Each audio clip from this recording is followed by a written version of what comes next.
ఈ ఉదయమున నీవు ఎవ్వరినీ కలుసుకొనక ముందు ప్రభువును కలుసుకో. నీవు ఎవ్వరినీ చూడకముందు ప్రభువును చూడు. నీవు ఎవ్వరితో మాట్లాడకముందు ప్రభువుతో మాట్లాడు. నీవు దేనిని వెదకకముందు ఆయన రాజ్యమును నీతిని వెదకు.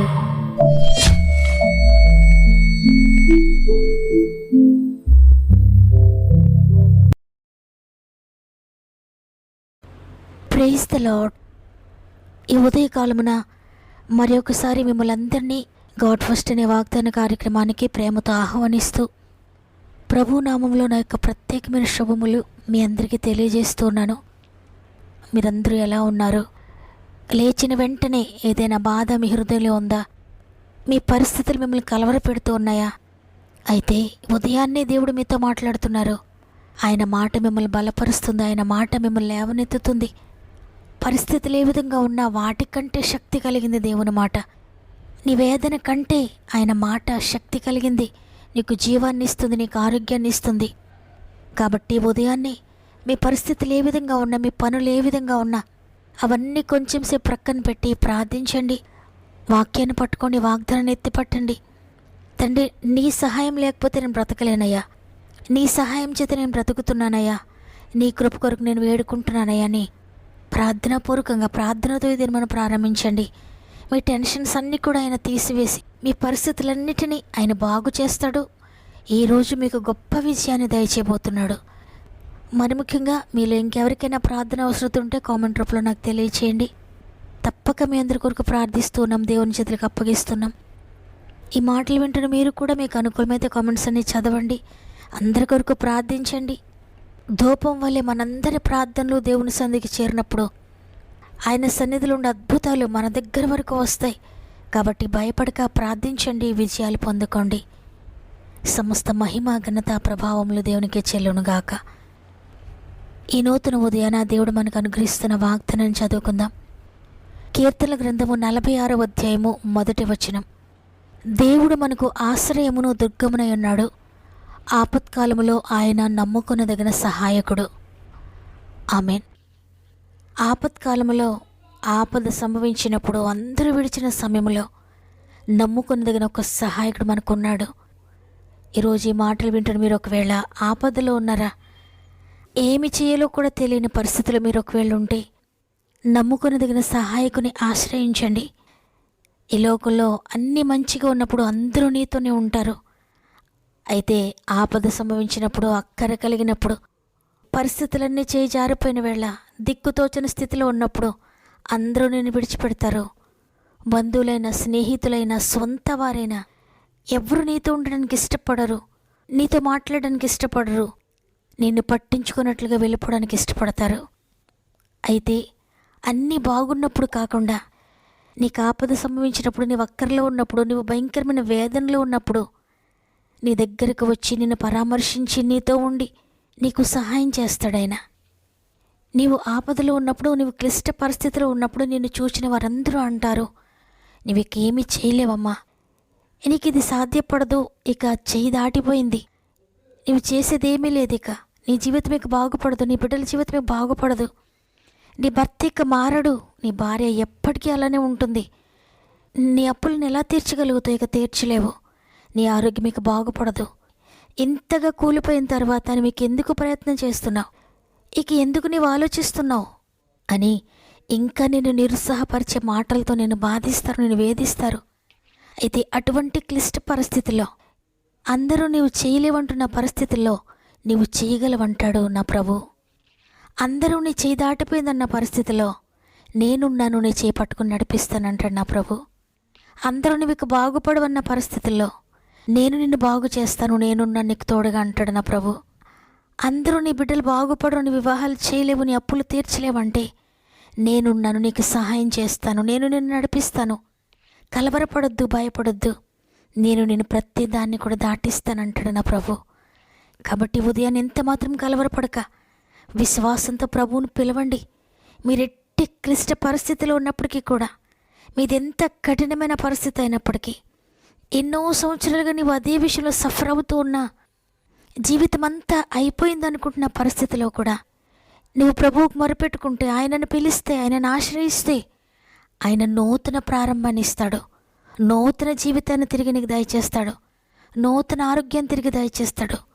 నూతన కృపను నీపై చూపిస్తాడు. కాబట్టి ఎటువంటి పరిస్థితిలో ఉన్నా, ఎంత నిస్సహాయ స్థితిలో ఉన్నా విశ్వాసంతో ఆయనను పిలవండి. విశ్వాసపు కేక వేయండి.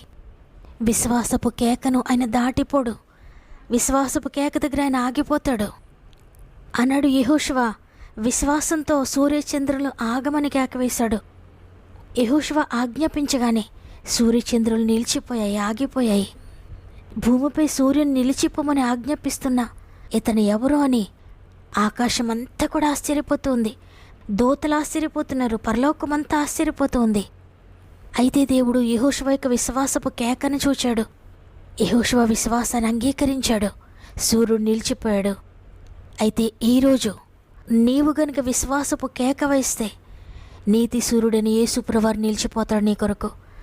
ఆయన నీ విశ్వాసపు కేకను దాటిపోడు. తప్పకుండా నీవు ఆయన పిలిస్తే ఆయన నిలిచిపోతాడు. ఆనాడు గ్రుడ్డివాడైన బర్తిమై విశ్వాసంతో అరుస్తున్నప్పుడు, విశ్వాసంతో కేకలు వేస్తున్నప్పుడు ప్రభు అతను దాటిపోలేకపోయాడు. అతని కొరకు నిలిచిపోయాడు ప్రభు. బర్తిమ యొక్క విశ్వాసము సృష్టికర్తను ఆకర్షించింది. ఆ యొక్క విశ్వాసపు కేక ఆయనను నిలిపివేసింది. ఆయన నిలిచిపోయాడు. ఈరోజు నీవు కూడా అట్టి విధంగానే నీవే పరిస్థితిలో ఉన్నా కూడా విశ్వాసంతో ఆయనను పిలిస్తే, విశ్వాసంతో మొరపెట్టుకుంటే నీ మొరను ఆయన దాటిపోలేడు. నీ దగ్గర ఆయన నిలిచిపోతాడు. నీ యొక్క విశ్వాసపు కేక ఆయనను సంతోషపరుస్తుంది. ఇంత విశ్వాసంతో నన్ను పిలుస్తూ ఉన్నాడని ఆయన నీ కొరకు ఆయన ప్లీజ్ అయిపోతాడు. మరి కాబట్టి ఎంత మాత్రము భయపడక నీ పరిస్థితులను చూసి కాబట్టి ఎంత మాత్రము భయపడక నీ పరిస్థితులను చూసి బెదిరిపోక, ఫ్యూచర్ ఎలా ఉంటుందని కంగారు పడిపోక దేవుని పిలవండి. ఆయనకు మొరపెట్టుకోండి. నువ్వెంత విశ్వాసంతో ఆయన పిలుస్తావో అంత త్వరగా ఆయన నీ దగ్గరకు దిగి వస్తాడు. నువ్వు పిలిచినప్పుడు ఆయన నీ కొరకు నిలిచిపోతాడు. నీ కొరకు ఆగిపోతాడు. ఇక ముందుకు వెళ్ళలేడు నిన్ను దాటి. అందువల్ల ఈరోజు ఈ మాటలు వింటున్న ప్రియ సహోదరి, ప్రియ సహోదరుడా, నీ పరిస్థితులు నీకు వ్యతిరేకంగా ఉన్న భయపడొద్దు. నీ పరిస్థితులన్నీ నేను బాధ పెడుతున్నా, భయపడొద్దు. కేవలము దేవుని వైపు మాత్రమే చూడండి. ఈ లోకంలో ఎవరు ఏమంటున్నా పట్టించుకోకుండా ఆయనను పిలవండి. ఆయనను ఆశ్రయించండి. తప్పకుండా ఆయన నీ కొరకు నిలువపడిపోతాడు. నీ కొరకు శూన్యంలో సృష్టిని చేస్తాడు. నీ కొరకు లేని వాటిని ఉన్న వాటిగా పిలుస్తాడు. నీ కొరకు ఒక నూతన ఆరంభాన్ని ఆరంభిస్తాడు. కాబట్టి ఈరోజు అందరం కూడా దేవుని వైపు చేతులెత్తి ఆయనకు మొరపెట్టుకుందాం. ఆయన కేక వేద్దాం. అయ్యా, నీవు తప్ప నాకు ఆశ్రయ దుర్గం ఏదీ లేదయ్యా. ఆపత్కాలంలో నమ్ముకున్న దగ్గర సహాయకుడా, నేను నిన్ను నమ్ముకుని ఉన్నాను. నీవే నాకు ఆశ్రయము, నీవే నాకు దుర్గమని అందరం కలిసి దేవుని సన్నిధిలో మొరపెట్టుకుందాం. తండ్రి, నీకు వందనాలు. నీ కృపను బట్టి మరొక దినాన్ని మాకు ఇచ్చి ఈరోజు మాతో మాట్లాడారు. తండ్రి, ఎంతమంది ఆపదలో ఉన్నారు, ఎంతమంది కష్టంలో ఉన్నారు, ఎంతమంది విచారంలో ఉన్నారు, ఎంతమంది చింతతో ఉన్నారో తండ్రి, వారిని పిలుస్తూ ఉండగా వారి కేకను వింటున్నారని, వారి మొరను వింటున్నారని, వారిని దాటిపోకుండా వారితో నిలిచిపోతున్నారు నమ్ముతున్నానయ్యా. ఎంతమంది నేను ఆశ్రయించిన వారందరికీ ఆశ్రయదుర్గముగా ఉండండి. ఎంతమంది ఆపదలో నేను పిలుస్తున్నారో వారిని మీరు ఇప్పుడు లేవనెత్తుతున్నారని, వారి జీవితంలో అద్భుత కార్యములు ప్రారంభిస్తున్నందుకు వందనాలు. మరి ముఖ్యంగా తండ్రి, ఎంతోమంది సమస్యల్లో ఉండి, శోధనలో ఉండి ప్రార్థన అవసరతలు తెలియజేస్తున్నారు. ప్రతి ఒక్కొక్కరిని జ్ఞాపకం చేసుకోనండి అయ్యా. వారి పరిస్థితి ఏదైనప్పటికీ కూడా అద్భుతం చేయండి. వారి జీవితంలో ఉన్న ప్రతి కొరతను తీర్చండి నాయనా.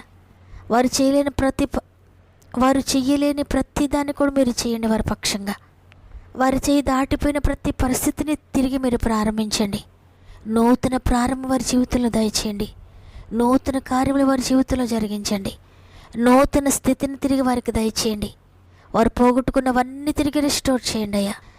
వారి జీవితంలో వారు కోల్పోయిన సమాధానాన్ని, శాంతిని, నెమ్మదిని, ఆరోగ్యాన్ని మీరు దయచేస్తున్నందుకు వందనాలు.